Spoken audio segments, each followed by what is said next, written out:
Hello, good afternoon and welcome.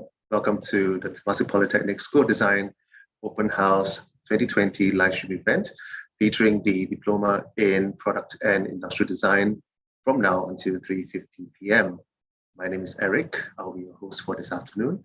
First and foremost, allow me to introduce the diploma proper. So the Diploma in Product and Industrial Design has been around for the last 30 years, and our main focus is product design. What is product design? It is the power to improve lives. It allows us to break down conventional thinking, to seek fresh and bold ideas. We prototype them with the latest 3D printing technology, as well as traditional methods. In this course, students get to learn from different materials, learn about different materials, understand human-centered design, as well as the newest technologies and trends to keep up with emerging lifestyles and innovations. In this course, you will get to hone your sense of craft, critical thinking, technical and reasoning skills.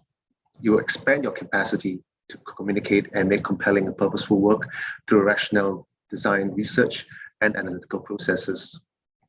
In this course, your creation could transform the mundane into nifty and intelligently designed gadgets that can add value to lives and businesses. So a little bit about myself. My name is Eric. I've been with the course since 2015. My background is in packaging and product development. With me today, I'm so proud and so happy to have my year one student, Hadid, my year three student, Seraphine, and all the way from London in the UK, one of our alumni, Siti, who's also a Crowbar Award winner. So today, our program really is to have a conversation about the course, about what students past and present have gone through or are currently going through, to help you, our viewers, understand what the course is about, what you get to learn, what you can look forward to. So we have a couple of questions for all my fellow panelists, right? But at the same time, if you have any questions, please feel free to put in your questions into the Q&A. We are more than happy to, entertain your questions. If you have anything that's on your mind, any burning questions that maybe the website couldn't answer, please feel free to drop it in. But at the same time, please allow me to remind everyone that we are fully present on the internet and on social media. Please drop by the TP website. Go to TP website, www.tp.edu.sg. Go to the schools and click on our course, T35, Product and Industrial Design, and you can find out more information about specific subjects over there. At the same time, we are also present on social media, specifically Instagram. So if you look for TP PID, you'll be able to find us on Instagram. So without any further ado, I'd like to say hello to my fellow panelists, Hadid, Seraphine, and Siti. So I think let's kick off today's session by talking about some of the questions that typically students may want to ask, but are unable to ask, or maybe too shy to ask. And I think from that point of view, the first question I'd like to ask are, what are the common myths about the School of Design and PID in particular, versus your own experience? This question is for all of you, but maybe to kick things off, could I ask for Hadid to talk a little bit about your experience or any common myths about School of Design or PID? Hadid? I think the most common myth about School of Design is that a lot of the people in School of Design, or most of the people in School of Design, dress well. So if you dress well, then your teachers will like you, this sort of stuff. But I can confirm to you that is very untrue, because it's not about how you dress, it's just about your work. And the dressing plays no matter.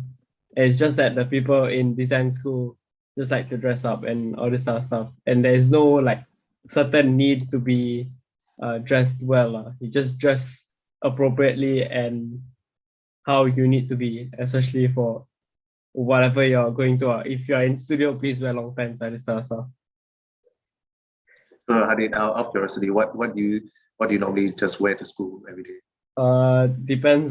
If I got time, then I'll dress nice. Then if not, I'll just wear hoodie and sweatpants. Cool. Yeah, I think it's this topic of attire. I mean, to be fair, for example, in a heavy workshop, we do tend to emphasize safety being the paramount issue, which is why we talk about a specific attire when it comes to being in the heavy workshop. But at the same time, we're also trying to prioritize student safety, not just in the workshop, but also in the studio space, because students get to work around many different things, and the last thing we want is for people to have injuries, right? But moving on, maybe let's talk about the same topic, but with Seraphine. Seraphine, anything you'd like to share with us? I think mine is quite similar to him also, because it's like many people have the misconception that we are being graded based on the way we dress, but that's not true. So just wear whatever you're comfortable and wear something that's appropriate. Yeah. Siti, would you like to weigh in on this?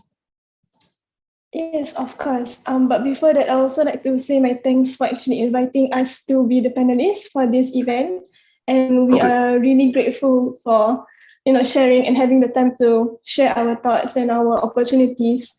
So back to the question, I would say that prior to entering specifically to product industry design, I had a background through design and technology subject in my secondary school years.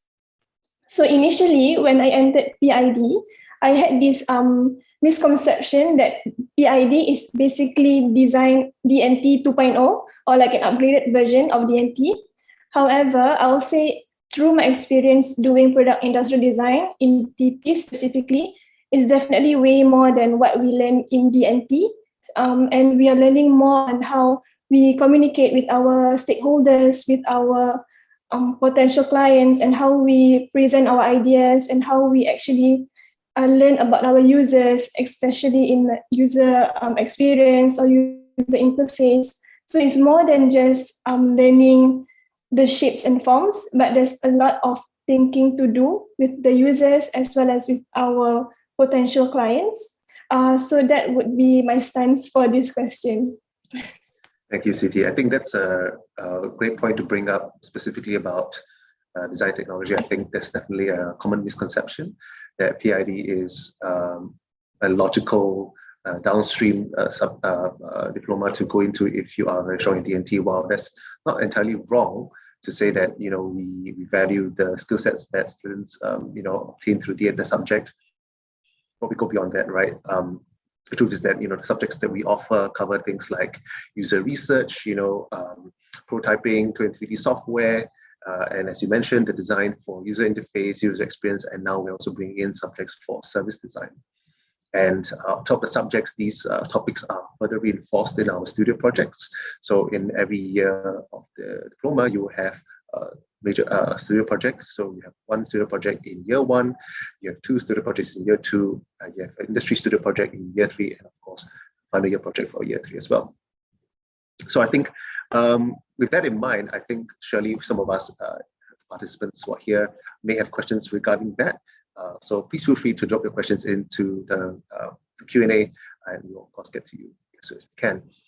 The second question I'd like to ask is for Hadid again, is actually the personal impressions and expectations before joining the course versus after enrollment. I think this is something that we all have this, expectation versus reality situation going to anything new.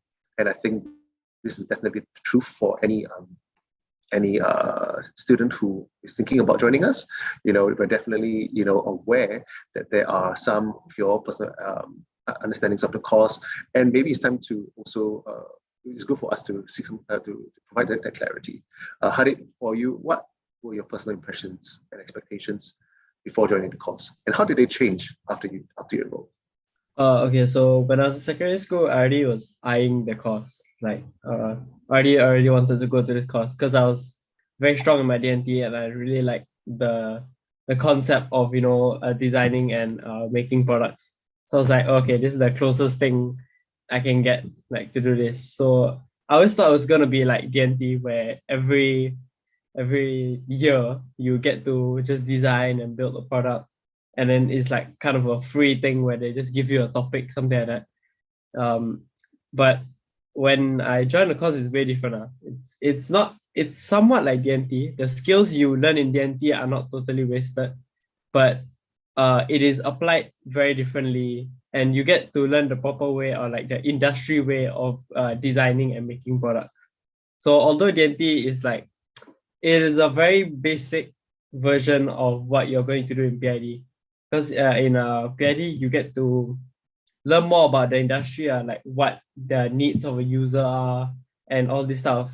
Small little things that contribute to the end product of your product. Yeah, if that makes sense. But it's a very different from what I expected. I always expected it to be a very like, because D&T in secondary school is like an hour lesson and we could finish this type of stuff. But in PID, it's like, your whole kind of course basis on it, and it's very, very different from what I thought it was. I thought it was gonna be easy. I mean, nothing's easy, but we all have to cope with it. But I don't know how to say this, but it is not D&T. We get to learn a lot of different small little stuff, like we learn form and aesthetics in our products, and it changes your thinking about product design as a whole. Thank you, Hadid. I think just to build on that, it's important for us to also emphasize, this thing called the design process, right? Where we take students through, this framework of how to build ideas, how to create ideas in the first place. So a common question that we get from students is, how do I become creative? How do I induce creativity in myself? And the truth is, sometimes it's very hard to just come up with ideas. It's very important for us to first do the research, understand our user. In this course, we are very strong on being user-centric. We're very strong on, the research methodology that we get students to go through.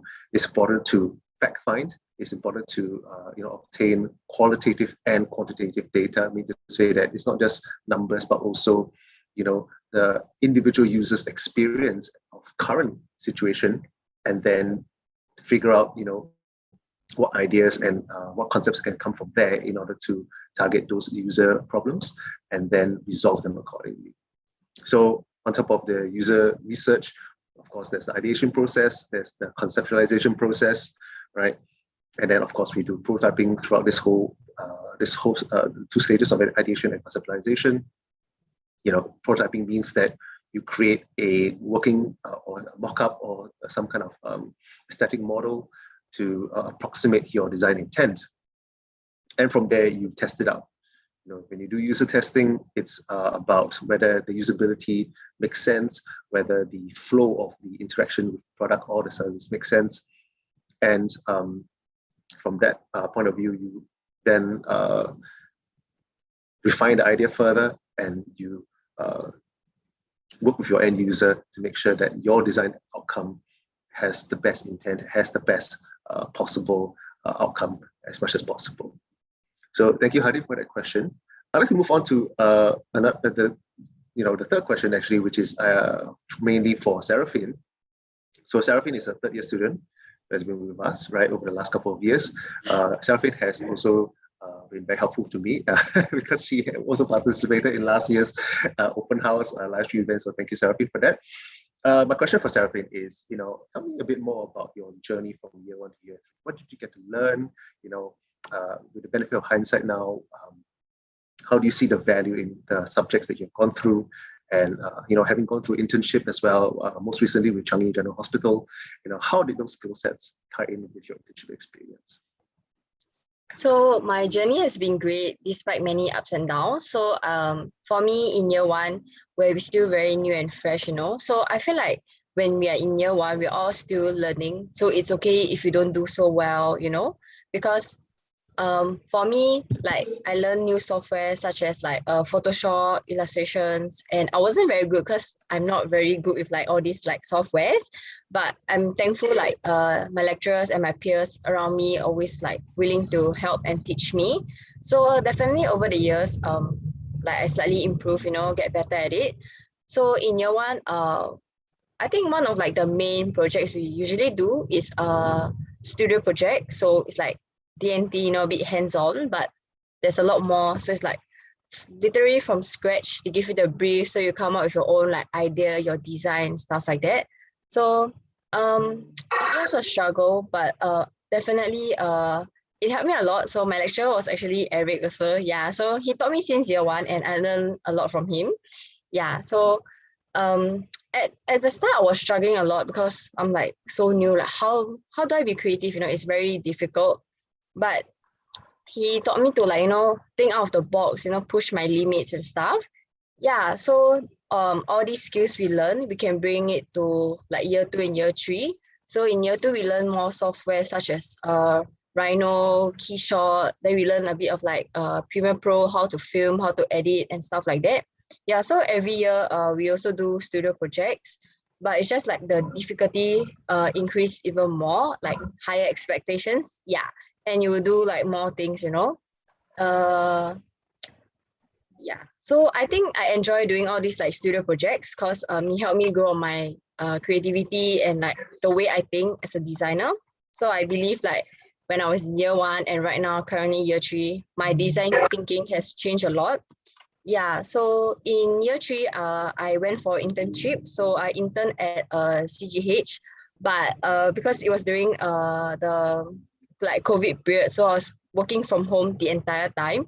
I think it's quite rare because like at least some people can go back to work, go back to the workforce and stuff. But the entire time was at home, which is quite it's quite sad because I wasn't able to experience the working life or how it'd be like working with people like face to face, because I believe face to face interaction is very important. Yeah. But overall I did enjoy my experience and I learned a lot, not just like the course itself, like the people around me and all the skills I have, because I believe even after I graduate, all these skills are very helpful. I can use it in like uni or wherever I'll be heading to. Yeah. Thank you, Seraphine. I think that's such a in-depth sharing from you. I was with you all the way through that internship period, and I understand that that frustration that you felt, having to work from home and not having that face-to-face of being in a workspace with colleagues. I think I understand that. But at the same time, I also could see that you worked your way through it. You were very diligent, right, in the way you handled the project, very mature, very capable, and so happy that you managed to make the most of it and make it such a wonderful learning experience for yourself. But we have some questions from our audience. Okay, and this is a question that I think will be good for us to. There are 2 questions in fact, but I'll get to the second question first. And this is for all of you. So the question is, which subject do you enjoy the most? Maybe we'll start off with Hadid. As of current, from a year 1 perspective, which subject have you enjoyed the most? For year 1 so far, I think enjoying the most, I think studio project, because it's like the most hands-on thing we do, and we create a product from scratch by using the users and all this stuff. It's a very interesting way to start off the year. Like year 1, and I'm pretty sure that it's probably gonna be my favorite subject all the way through, because that's the one that I always look forward to. Other than that, I also really like form and aesthetics, because it's a very interesting way to show how different forms can affect the user or affect the design itself, which is pretty interesting to learn.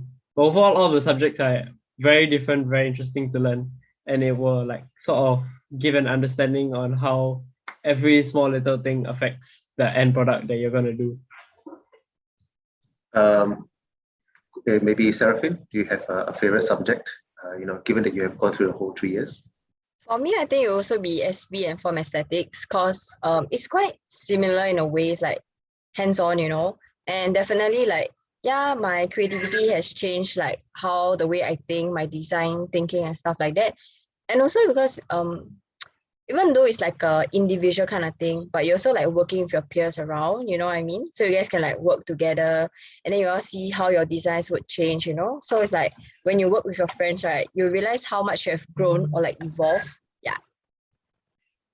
Lovely. Siti, I mean, given that you graduated a little while back, any subject that you recall with the most fond memories? Would we consider our final year project as a subject itself?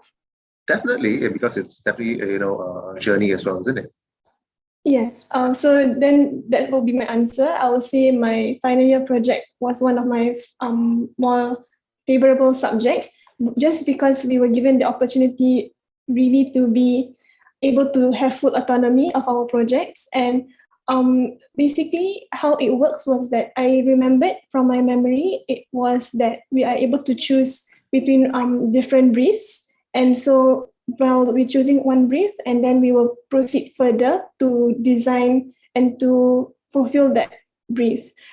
So essentially, I would say that's my favorite subject, just because, as I mentioned earlier, full autonomy and really able to be hands-on and on the ground to do that work. And yeah, so that will be my favorite subject during my journey in PID. Lovely. There is a follow-up question, CT, for you, actually, because in the Q&A, there are some questions that come in. So hope you don't mind answering this question. So the question is, CT, how has TP helped you now that you're studying in London? Any thoughts? Yes, most definitely. TP has the experience in TP has been a really beneficial experience that allows me to have that context while placing it in the university context. So when we are in our university level, I would say that the experience I've got in TP, especially so the interaction in the times when we're in the studio with other people, how we communicate and how we approach our lecturers, I think that was a really good jumpstart for me. And as I progressed to my university level, and most definitely the hard skills of having the use of Adobe Illustrator in TP, as well as the use of 3D software, CAD, example, Rhinoceros, when we were using TP. In university, we are using currently SolidWorks, but it's all of the same concept. So I would say the hard skills also allowed me to apply them from TP to the London University that I'm doing right now. Yes. Lovely. Thank you so much for that. We do have a question that I'd like to answer because the question is, what prototyping method do students get to learn? I think Hadid will have a bit of like PTSDs, like of the rigor I put him through for prototyping workshop. I think same for Seraphine. So full disclosure, I'm actually the lecturer who's in charge of a lot of the year 1 and year 2 subjects. And as of current, we have this subject called a prototyping workshop where we get students familiarized with materials such as blue foam, MDF, wood, plastics, and so forth. So there's a few hand skills related prototyping methods that we do employ, as well as now from year 2 onwards, students do get to learn about 3D printing, as well as having access to other facilities such as laser cutting. So from that point of view, it's important to also emphasize, prototyping comes in different levels. There's low fidelity prototyping versus medium fidelity, and then high fidelity prototyping. So low fidelity prototyping will be things like using paper and cardboard. Medium fidelity will be using cardboard or foam, or maybe some other materials, depending on the context, depending on the nature of the design and how you intend to communicate that design. So for example, students may even use materials such as acrylic, even though it's in the medium fidelity. And then for high fidelity, we tend to use the actual materials as much as possible, or approximated materials, as well as 3D printing.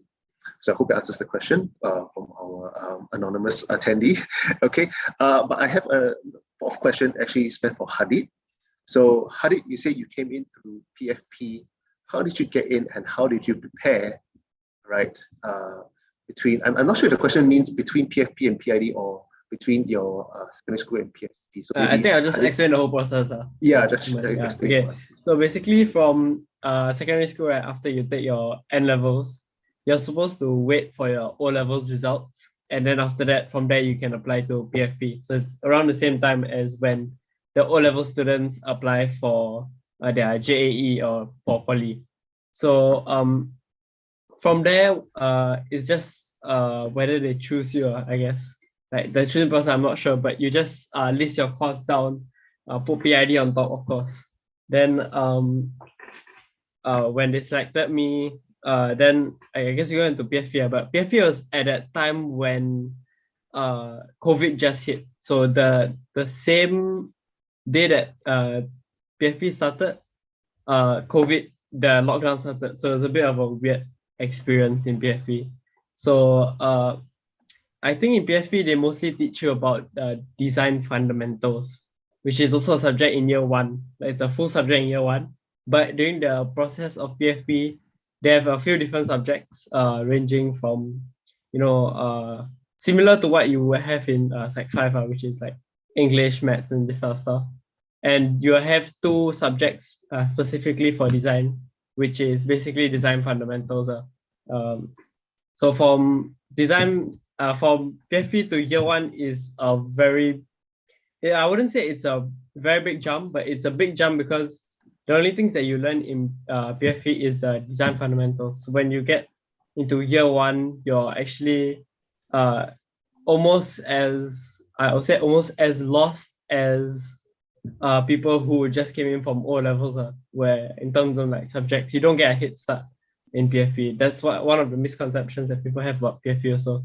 But it is a good way for those people choosing between Sec 5 and Poly, like PFP, is a good way to have not a head start, but like a feel of what design school or like the process in design is like. Yeah. So from how I prepare for it is just after the N levels, just know what course you want, I guess. For me, as I said before, I was very interested in this course really.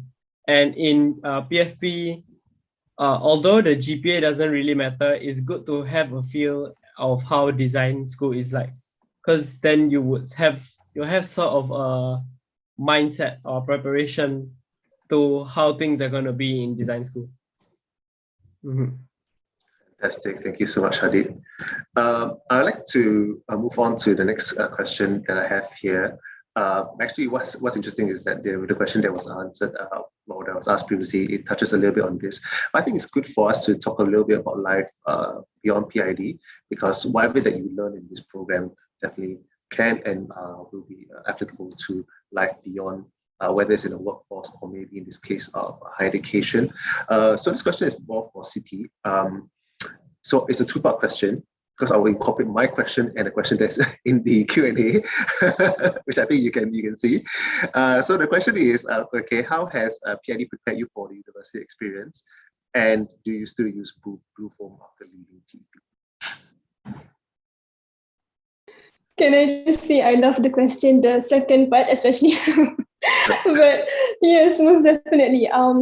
Okay, so let's answer the first part, the first question. So I would say similar to my answer for the previous question asked, the experience in PP has really allowed me to have an understanding or have a background as to what university life lies ahead for me. If I were to be more specific, I would say that I really valued the time I had in TP in consulting my lecturers, especially Eric and also my previous lecturer, Andrew, for my final year project. Basically, the experience of being able to communicate with our lecturers and to share our lecturers what our thoughts are, and to have a mentor that helps us in our design process, it really helps to allow us to really learn in real context and also to apply that further. So why I mentioned this is because with this experience I had in TP, in consulting with my lecturers, in being having the etiquette with our lecturers, as well as to get that learning experience from them, I apply this to my time here in my university, and I am able to sort of communicate with my lecturer, try and explain to them, or try to have a conversation, have a way to improve our design process, our design project. So that would be one part where I feel that I was able to apply my skills in communicating with my lecturers, in getting advice, and also to apply that to the university context. Another thing that I would say helps me in my journey in my university would be the time I had spent in the studio with our fellow co-workers or our fellow students as well. I would say that the time we spent in our studio, especially in TP, when I look back, I smile because I am reminded of all the fun memories that we have created in the studio space, be it through the blood, sweat, and tears, doing our projects, and basically our ability to be with people allows us to able to have a better understanding and allow us to propel further with regards to our project process. So perhaps shall we move to our second part question, which would be which will be about the Please. if I'm the blue, is it the blue foam, if I'm remembering Do you still use correctly? blue Yes. foam in CSM? So the answer is no.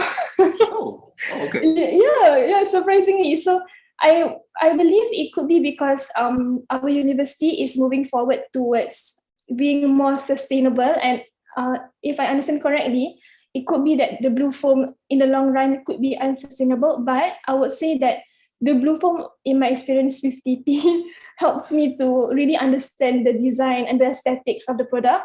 So there's always a pros and cons with the material that we choose. But definitely, blue foam is a very interesting memory when I look back. But yeah, I hope that answers the question. And please do ask if you would like any more clarifications, if any. Thank you, Siti, for that. I think it's also worth for me to touch on this topic of blue foam because I think we are mindful of the materials that we choose, right, for that we make available to our students. Fun fact, actually, we are one of the schools that provide a lot of materials to the students. I think Heavy Workshop is such a huge asset to us, right? On top of cardboard and foam, students are also able to take materials such as wood, whether it's solid woods or pine wood, for the purposes of their projects. But I think this topic of blue foam is a topic as old as industrial design, or as old as a product design itself, because it is a material that we use to prototype, our design intent, and it is messy, it is dusty, it is equally easy and difficult to work with in equal measure. But I think it's also good for us to know that universities are moving away from this. We are also mindful that really the material is not the end. It's not the material is a means to an end, but the material itself is not the goal. Because I have had questions from parents in the past or students in the past, like, why are we learning to make? And actually, my answer to that is, well, you're learning through making. The making process requires you to have the sensitivity to the material, requires you to have sensitivity in how the material behaves, how the material works, how does it respond to surface treatment. But also at the same time, it's also about the level of detail that you want to go into. As I mentioned previously, prototyping has different levels of fidelity, whether it's low, medium, or high fidelity. Blue foam is firmly in the medium to high fidelity range. And I think it's useful for us to contextualize the usage of the material in that sense. So thank you for the question on blue foam. Right? Hopefully, the rest of you who are listening in can understand the joys and the pains of working with blue foam, or at least begin to understand that. I have one final set of questions. If there are no other questions from the participants, that's for all three of you, for my fellow panelists, right? And this question is, what do you most enjoy about PID? I think, Siti, you touched a little bit about your culture. Maybe I can ask Seraphine to answer this question first before I move on to Hadi and then back to Siti again. Okay, so for me, I think what I enjoy most about PID is probably like studio time, because that's where we spend most of time doing our work with our peers. Yeah, so because like Eric mentioned, like, when we do our prototype making and stuff, it gets very messy and stuff, but at least studio to us is like a safe space where everyone will be just doing their work, So it's just really nice to be working with our friends, because you know that you're not alone in this. Everyone is doing the same thing, and it's like we stress together, we cry together, laugh together, all in a safe space where everyone is together. So yeah, I think I really appreciate the time I have in studio, and it's something that I will never forget. And I really appreciate the times where we can always be at studio, Yeah, so now it's like I think when I was year 2, like half the time was like in school, half the time was at home. So it's a bit like sad that we didn't get to go to studio as much. But I think right now we are able to go back more often. So yeah, I think I would just like cherish the last 2 more months in the studio time. Yeah. Thank you, Seraphine. So studio, the time spent in the studio, definitely one of the most memorable things for you. How about Hadi? I mean, I don't have much experience, to be honest. Because of COVID, most of my lessons online. But I would say the best thing about PID is a bit similar to studio time, but it's like with friends. It's just very fun to work along with your friends and see their different designs. Talk with them. It's like the environment in PID is just quite insane. Like it's a lot of different people. It's very different people coming together and designing and I don't know, sharing your pains and your worries is just very fun, I guess. Yeah, I think one thing that I, as an educator, have always tried to emphasize to my students is this aspect of community. I think in the design world, there's definitely a lot of competition. There's a lot of individuals who are competing, have that perception that we are competing with each other. And while that's obviously true, it's also important for us to remember that, when we're in school, we're in a learning environment. And this learning environment means that, everyone starts off roughly at the same starting point. So even though we all have maybe slightly different experiences or slightly different levels of competency in different areas, it means that, the only way to get through it is together, right? And by doing it together, it means that we help each other out when maybe we need help or when we are a bit slow and we are unsure of anything. From my point of view as an educator, it means making myself available to my students, providing extra time for consultation where necessary, right, or where I can carve time out in my schedule as much as possible. And, having that culture and having that space where people can come together, can work on a problem together, or at least, tackle the issues together at the same time, I think is so important. And that's something we definitely strive to do here in this diploma. We have a question, final question. But before I get there, maybe I'd like to go to Siti, who maybe you can share from your own memories as well about what was your favorite thing about PID? Yes, so I would say my favorite thing about PID is also about the studio, as well as our various facilities that is available in design school itself. Example, with regards to PID would be our workshops, our heavy workshops. Being able to be hands-on and to use the machineries, though it might be intimidating. However, with the help of our fellow instructors or our fellow lecturers, we are able to have an ease of mind whilst we are getting used or familiarized with the machineries. So definitely studio time, the community bonding, as well as the ability to be hands-on with the different facilities available in TP Design School. Yes. Thank you so much, Siti. Definitely, one of our strongest assets being the heavy workshop. But in addition to that, we have now also added further facilities such as a room dedicated for 3D printing. We have actually increased our investment in 3D printing machines, alongside working with our partners in Makerspace to provide extra 3D printing facilities for our students. I think Seraphine can testify the current crunch of 3D printers right now.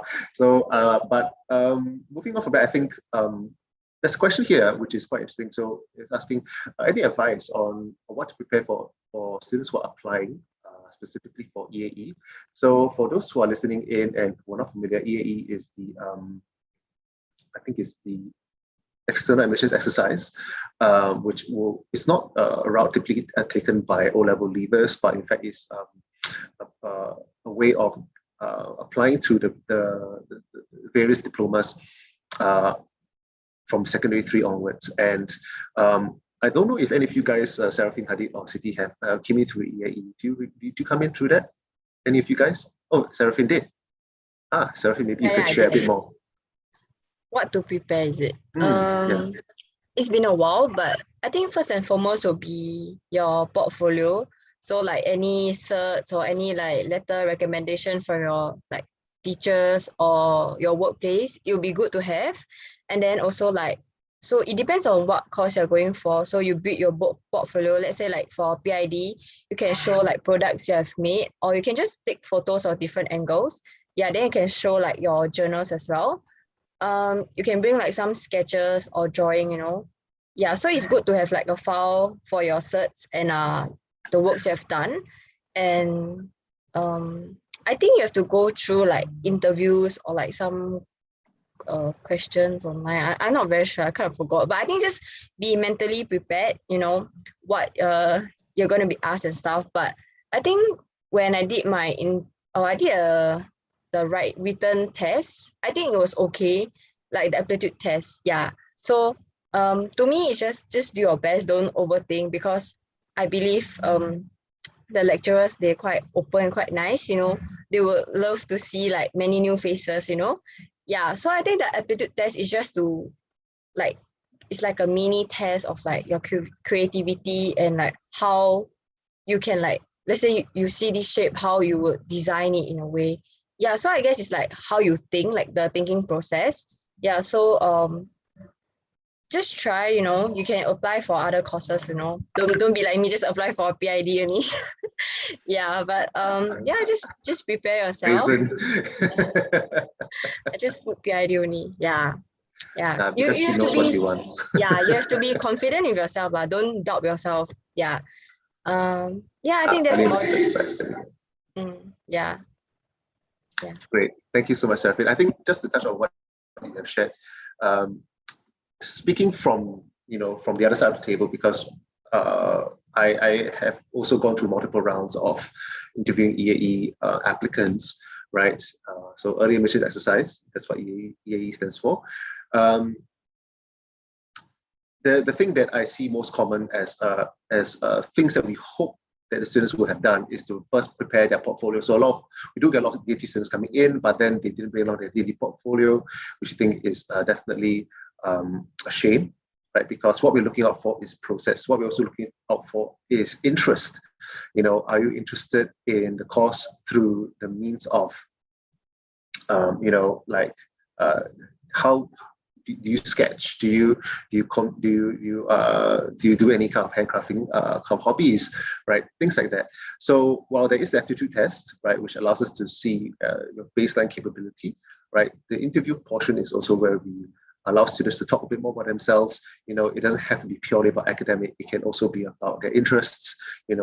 What they do in their free time, right, and how does that translate to their interest in this course? So that's something that we look out for from an EAE applicant perspective, right? So thank you so much for those questions. For those attendees who are still tuning in, thank you so much for spending time with us this afternoon. I think definitely some very, very interesting questions that have come up, and very grateful for the spontaneity of my fellow panelists who have been very gamely answering these questions. I'm just going to take this point in time to just have a quick recap, right, about us as a diploma. We are the Diploma in Product and Industrial Design. It is a 3-year program. Every year we tend to have about 50 odd students enrolling in our program, and the subjects that we teach, cover everything from user research through to prototyping, 2D and 3D software, UI and UX design and service design, and beyond. So there's a lot of student projects. Every year there's a student project that students get involved in. I think one last thing that is good for us to bring up is this point about, because I think we do see this every year where students say, in the school of design, there are no exams, right? So does this mean that I have an easy time in the school of design? So Hadi's shaking his head. Hadi, candidly, do tell us more why you think it's not easier. I think okay, it's good that we don't have exams. That's a good part. Like that's a good part. But the bad part is everything that you do, right? Like every single model, every single thing has a grade. So if you kind of like screw up one, right, you have to think about, oh, dude, this is gonna be bad for me, and everything has a grade. So it's like exams is like, oh, you study a lot, then you can get a good grade, like it's a hit or miss. But this one is like everything you do has a grade. So it kind of like comes to a point where you have to keep thinking and making sure that all your work is good. I mean, like others, they have like projects and this type of stuff, but ours is like everything. It get so it's not easier, but I would say it's definitely a relief. Like if design had exams, it will be it for us. So I think, just to touch on and to follow up on what Hadi has just shared, I think the more common misconception, right, about the school design or PID in particular is that because there's no exams, therefore, how are you assessed? And the answer is, as per what Hadi has mentioned, is through continuous learning. It is through project work. So project work doesn't necessarily mean that you only do the work at the last hour just prior to your submission deadline. In fact, the need to be dedicated and the need to manage your time, right? It's so important. I think all the way up, not just from at the diploma level, but even at university level. CT, from your point of view, how does that look like? At the university level, would you like to share with us? Yes, so similarly, in our university level as well, we have no exams, but rather we are all doing it based on our projects. So I definitely 100% agree that doesn't mean that we have no exams. It's easier for us, but rather with our own projects, we are even having the ability to be more disciplined. We have to practice self-discipline and also to be dedicated, as what you mentioned earlier on, Eric, with our projects. And definitely it's to be tested in terms of our project design and our journey. It's all about the continuous learning. So it's how that we are being graded by our continuous learning and our outcome, and how our process towards the outcome is all going to be in the book, in a sense. So yeah, that would be the point of view for now. Also, I would like to add on actually that during our discussion earlier on, we were talking about how the importance of portfolio, and I wanted to emphasize on that as well, because within our projects, that's how we are able to curate our portfolios for our future time. In a sense, like maybe after we are graduating, we will be showing our portfolio and our project journey to our potential employers or employee or things of that sort. So it's also quite good that we are disciplined in our project journey so that we're able to curate a portfolio that will benefit us in the future. So thought to add that and try to put that into the point within our discussion here. Lovely. Thank you so much for those very crucial points about portfolio city. I think definitely something that, a lot of students tend to not have the clarity on prior to joining, which is the significance of the portfolio and how it ties in with future employment as well as applying for further education, right? When it comes to applying for university, actually the portfolio is paramount, especially for overseas universities, right? And the portfolio is not just about showcasing your best work, but also showing process, showcasing your skill sets, your thinking process.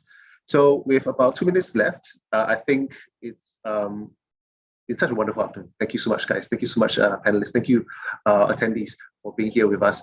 We've had such wonderful questions. We've had a lot of fun, I think, if I may say so, right? So thank you for joining us, all right? We hope that if you are watching this, because I believe this video will be recorded and then it will be broadcast again at a separate occasion, your interest in this course will be piqued, right? And you will be interested to look at our TP website, tp.edu.sg, right? As well as the TPPID Instagram page, right? Please feel free to contact us as well, seek us out, right? And really, if you have any questions, please, there are channels for you to approach us by. But for now, okay, my name is Eric. With me is Hadid, Serafin, and Siti. Okay, we are the Diploma in Product and Industrial Design. Thank you so much for your time, everybody, and wish you all a very lovely weekend ahead. All right, and also have a great start to 2020. Okay, I think that's us. All right, see you guys. Take care and goodbye. Ciao.